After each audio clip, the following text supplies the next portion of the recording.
अपने अगले टॉपिक को पढ़ते हैं। हमारा अगला टॉपिक जो है वो है एक समान वैद्युत क्षेत्र में रखे वैद्युत द्विध्रुव पर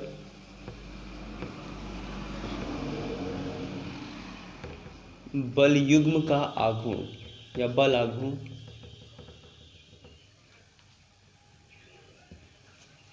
ये हमारा अगला टॉपिक का नाम है एक समान वैद्युत क्षेत्र में जब हम किसी वैद्युत द्विध्रुव को रखते हैं तो उस वैद्युत द्विध्रुव पर किस प्रकार से बल युग्म का आघूर्ण लगता है, यानी बल आघूर्ण लगता है।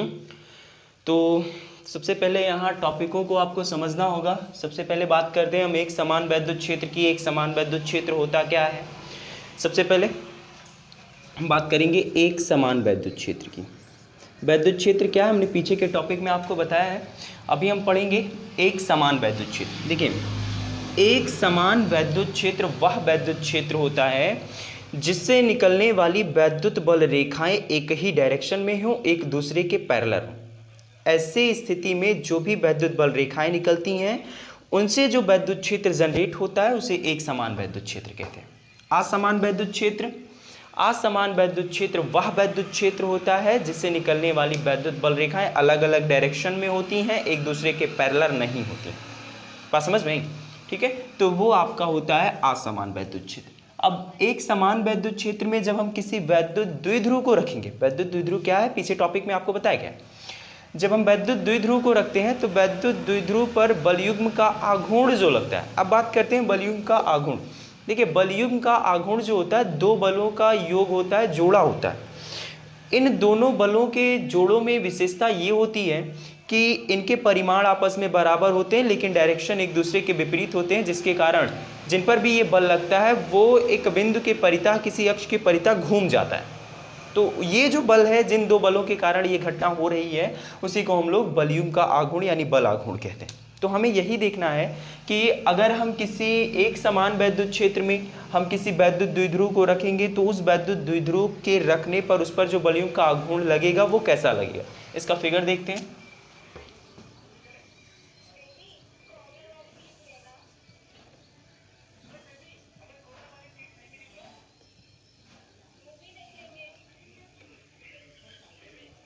चलिए, ये जो आप रेखाएं देख रहे हैं ये रेखाएं एक समान वैद्युत क्षेत्र की हैं।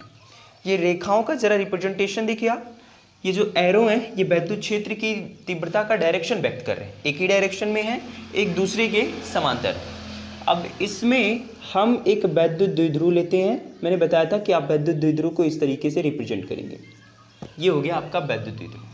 हमने एक वैद्युत द्विध्रुव लिया और इस वैद्युत द्विध्रुव को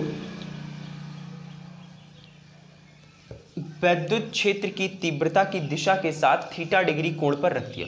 मान लिया ये ए हो गया, बी हो गया। इन पर जो चार्जेस हैं ये माइनस क्यू, ये प्लस क्यू। अब यहाँ जरा देखिए, ये वैद्युत द्विध्रुव की अक्ष। अच्छा, वैद्युत द्विध्रुव का जो डायरेक्शन होता है वो नेगेटिव से पॉजिटिव की ओर होता है। अब यहाँ जरा देखिए, ये एक समकोण त्रिभुज का निर्माण हो रहा है और ये डॉटेड लाइन जो खींची गई है वो इस लाइन के रेगुलर लाइन के समांतर है। तो सीधी सी बात है, ये रेखा यानी ये अक्ष जितना कोण इसके साथ बनाएगी वही कोण यहाँ भी बनाएगी। और वैद्युत द्विध्रुव का जो आघूर्ण होता है ये मान लिया यहाँ पे T। हम जानते हैं कि वैद्युत द्विध्रुव के बीच की जो पूरी दूरी होती है उसे किससे लिखा जाता है? 2L से लिखा जाता है। तो A से B की जो बीच की दूरी होगी ये पूरी 2L। चलिए अब पूरे कॉन्सेप्ट को एक बार सुनते हैं। माना एक समान वैद्युत क्षेत्र कैपिटल E में एक वैद्युत द्विध्रुव AB वैद्युत क्षेत्र की तीव्रता की दिशा के साथ थीटा डिग्री कोण बनाते हुए रखा गया है। मान लिया एक वैद्युत द्विध्रुव है AB जिसे हम लोगों ने एक समान वैद्युत क्षेत्र में क्षेत्र की दिशा से थीटा डिग्री कोण पर बनाते हुए रखा गया। अब वैद्युत द्विध्रुव पर आवेश क्रमशः माइनस क्यू तथा प्लस क्यू है। एक कॉन्सेप्ट छोटा सा है जो हमने आपको पीछे बताया था कि अगर हम किसी आवेश को वैद्युत क्षेत्र में रखते हैं तो वैद्युत क्षेत्र की तीव्रता के कारण उस आवेशित कण पर बल लगता है, फोर्स लगता है। सीधी सी बात है, दोनों आवेश वैद्युत क्षेत्र में है कि नहीं, तो यहां भी तो बल लगना चाहिए। तो यहां भी इस नियम के अकॉर्डिंग बल लगता है। वैद्युत क्षेत्र की तीव्रता मान लेते हैं कैपिटल ई है, तो वैद्युत क्षेत्र की तीव्रता के कारण पॉजिटिव आवेश पर एक बल लगेगा और वो जो बल लगेगा वो F बराबर Q इंटू ई के बराबर लगेगा। बात समझ में? तो यहां पर जो बल लगता है वो मान लेते हैं हम लोग F बल लग रहा है। नेगेटिव चार्ज है, नेगेटिव चार्ज पर भी वैद्युत क्षेत्र की तीव्रता के कारण एक बल लगेगा। कितना लगेगा? F बराबर Q इंटू ई, क्योंकि भाई वैद्युत क्षेत्र की तीव्रता एक समान है और वैद्युत द्विध्रुव पर जो चार्ज होता है, जो आवेश होता है, उनका परिमाण तो आपस में बराबर होता है ना। और जब वैद्युत क्षेत्र की तीव्रता नहीं बदल रही है, आवेशों का परिमाण नहीं बदल रहा, तो क्या लगने वाले बल बदल जाएंगे? बिल्कुल नहीं। लगने वाले बलों का परिमाण नहीं बदलेगा, लेकिन आवेश की प्रकृति अलग अलग होने के कारण इनके सिंबल जरूर बदल जाएंगे, सॉरी लगने वाले बल का डायरेक्शन जरूर बदल जाएगा। तो जैसे कि आप देख रहे हैं, मैंने वहां बताया भी था कि अगर पॉजिटिव आवेश है तो पॉजिटिव आवेश को जब हम किसी वैद्युत क्षेत्र में रखते हैं तब वैद्युत क्षेत्र के कारण उस पॉजिटिव आवेश पर जो बल लगता है उसका जो डायरेक्शन होता है वो वैद्युत क्षेत्र की दिशा में ही होता है। लेकिन अगर नेगेटिव आवेश है तो नेगेटिव आवेश पर वैद्युत क्षेत्र की तीव्रता के कारण जो बल लगता है वहां उसका डायरेक्शन वैद्युत क्षेत्र की तीव्रता के विपरीत डायरेक्शन में होता है। तो ये हो गया F2। जरा डायरेक्शन देखो, ये वैद्युत क्षेत्र की तीव्रता की दिशा में है। क्यों है? क्योंकि धन आवेश पर वैद्युत क्षेत्र की तीव्रता के कारण बल लग रहा है। इसका डायरेक्शन वैद्युत क्षेत्र की विपरीत दिशा में है। क्यों है? क्योंकि यहां पर नेगेटिव, ये आपका नेगेटिव आवेश है, नेगेटिव आवेश पर बल लग रहा है। बात समझ में? तो ये हो गया आपका, जब हम किसी वैद्युत द्विध्रुव को किसी वैद्युत क्षेत्र में रखेंगे तो वैद्युत क्षेत्र की तीव्रता के अकॉर्डिंग आपके वैद्युत द्विध्रुव पर बल लगेगा। दोनों लगने वाले बल हो गए F1 और F2। अब जब भी किसी ऑब्जेक्ट पर, किसी सिस्टम पर, किसी निकाय पर कोई दो ऐसे बल कार्य करें जिन दो बलों के परिमाण समान हो, दिशाएं विपरीत हो, उनकी क्रिया रेखाएं भिन्न भिन्न हो, तो इस स्थिति में ये दोनों बल एक प्रत्यानयन बल का निर्माण करते हैं, की रचना करने लगते हैं। प्रत्यानयन बल क्या होता है? जो दो बल लगते हैं, इन्हीं दोनों बलों में से किसी एक बल का परिमाण तथा इन दोनों बलों की क्रिया रेखाओं के बीच की जो लंबवत दूरी होती है उसी लंबवत दूरी का गुणनफल होता है। चलिए सबसे पहले वो निकाल लेते हैं। तो एक बार कॉन्सेप्ट पूरा सुनते हैं। माना एक वैद्युत द्विध्रुव AB एक समान वैद्युत क्षेत्र कैपिटल E में क्षेत्र की दिशा से थीटा कोण बनाते हुए रखा गया। माना वैद्युत द्विध्रुव पर आवेश क्रमशः -Q तथा +Q है। वैद्युत द्विध्रुव का आघूर्ण स्मॉल p है। वैद्युत द्विध्रुव के बीच की जो दूरी है ये 2L है। वैद्युत क्षेत्र की तीव्रता के कारण धन आवेश यानी +Q पर एक बल F बराबर Q इंटू ई वैद्युत क्षेत्र की दिशा में लगेगा तथा -Q पर वैद्युत क्षेत्र की तीव्रता के कारण एक बल F बराबर Q इंटू ई वैद्युत क्षेत्र के विपरीत दिशा में लगेगा।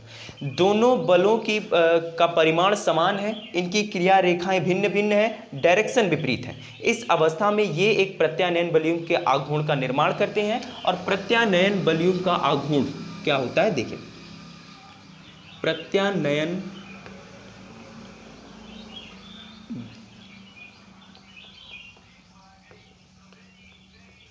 युग्म आघूर्ण बराबर एक बल, दो बल लग रहे थे, दोनों में से कोई एक बल,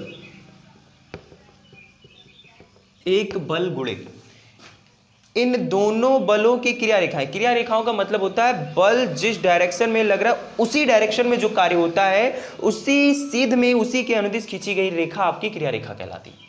तो एक तो इसकी क्रिया रेखा ये होगी, इसको जरा पीछे बढ़ाते हैं यहां तक। दूसरी क्रिया रेखा ये हो गई। इस क्रिया रेखा के बीच की जो लंबवत दूरी है वो यही तो है। बल F1 और F2 के बीच की क्रिया रेखा की जो लंबवत दूरी है वो यही है। एक बल गुणे दोनों बलों के क्रिया रेखाओं के बीच की लंबवत दूरी, ये आपका फॉर्मूला होता है। चलिए वैल्यू पुट कर देते हैं अभी। देखिए एक बल F या F1 F2 आप कोई भी रख सकते हैं, गुणे दोनों बलों की क्रिया रेखाओं के बीच की लंबवत दूरी, आप ये निकाल लीजिए। देखिए यहाँ आपको एक त्रिभुज दिखाई दे रहा है इस रूप में, ये कोण कितना है थीटा, ये पूरी दूरी कितनी है 2l है, हमें यही चाहिए, मान लेते हैं BC, यही BC निकालना है क्योंकि यही BC दोनों बलों की क्रिया रेखाओं की लंबवत दूरी हो। चलिए निकालते हैं इसको। निकालने के लिए क्या करिए, जरा ये देखो, अगर ये कोण लेंगे तो इसके सामने वाली ये जो भुजा है ये आपका लंब होगा, आपका ये कर्ण होगा, ये आधार होगा।